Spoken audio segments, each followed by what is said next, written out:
कहा गया है कि प्रथम कांड है बाल रसीला। प्रथम कांड है बाल रसीला, जन्म विवाह राम की लीला। प्रथम कांड है बाल रसीला, जन्म विवाह राम की लीला। द्वितीय अयोध्या कांड प्रकाशा, पितु आज्ञा रघुवर वनवासा। द्वितीय अयोध्या कांड प्रकाशा, पितु आज्ञा रघुवर वनवासा। पुनियरान्य किसकिंधा भाख्यो, पुनियरान्य किसकिंधा भाख्यो, जहाँ सुग्रीव शरण महराख्यो। सुंदर सुंदर कांड सुहावन, युद्ध कांड महमार रावण। अंतिम लव कुश कांड बखाना, अंतिम उत्तर कांड बखाना। अश्वमेघ यज्ञ किए भगवाना। तो छठा कांड तक संग हो चुका है। अब अंतिम कांड लवकुश कांड या उत्तर कांड कहेंगे, तो उसका प्रसंग, उसके प्रसंग का श्री गणेश किया जा रहा है। राम को 14 वर्ष की अवधि पूरी हो गई और कहा गया है कि जब जब हो ही धर्म की हानि, जब जब हो ही धर्म की हानि, बाढ़ई असुर अधम अभिमानी। तब तब प्रभु धरि मनुज शरीरा, हरहि कृपा निधि सज्जन पीरा। वो 14 वर्षों के लिए वनवास गए श्री राम। राम लक्ष्मण सीता जी सब सहित वनवास रहे।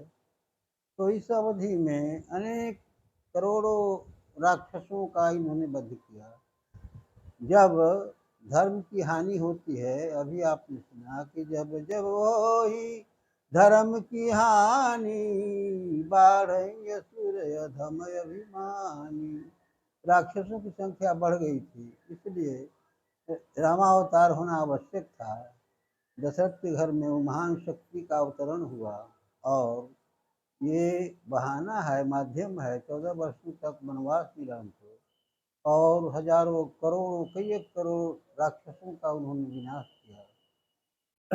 तो 14 वर्ष की अवधि पूरी करके राम वन लौट रहे हैं, अयोध्या लौट रहे हैं।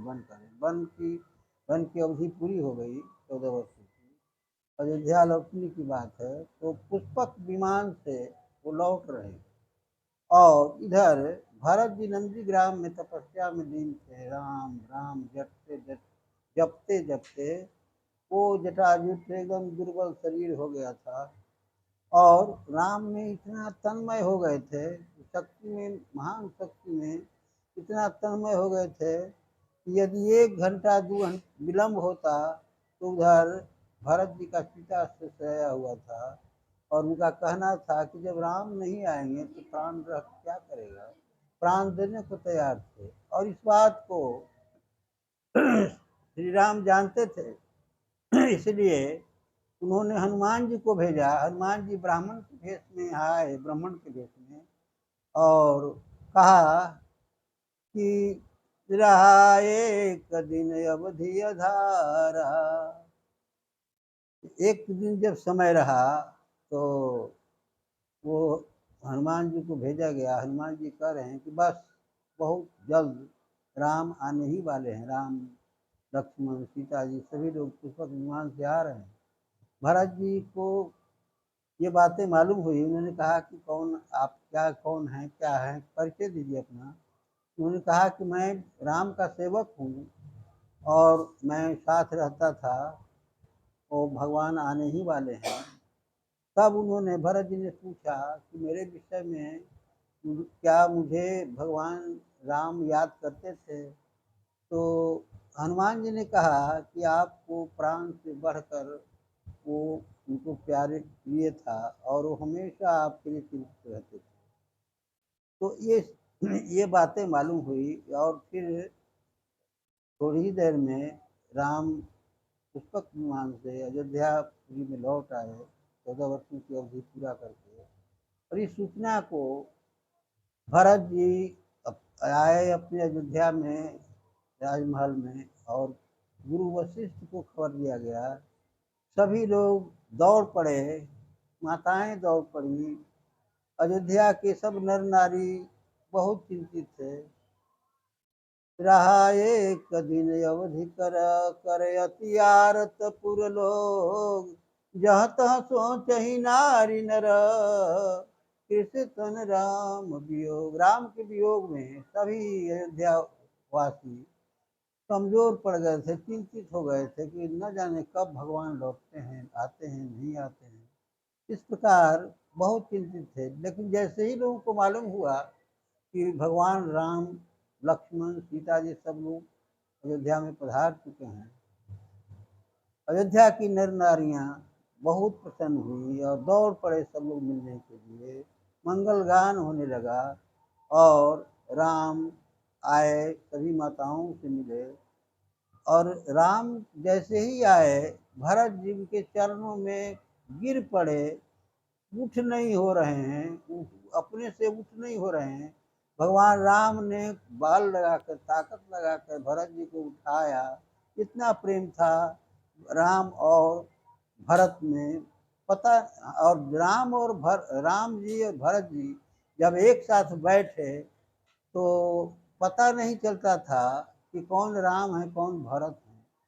राम राम जपते रटते रटते राममय उनका चेहरा हो गया था, और लगता ही नहीं था कि कौन राम है, पहचानने में कठिनाई होती थी।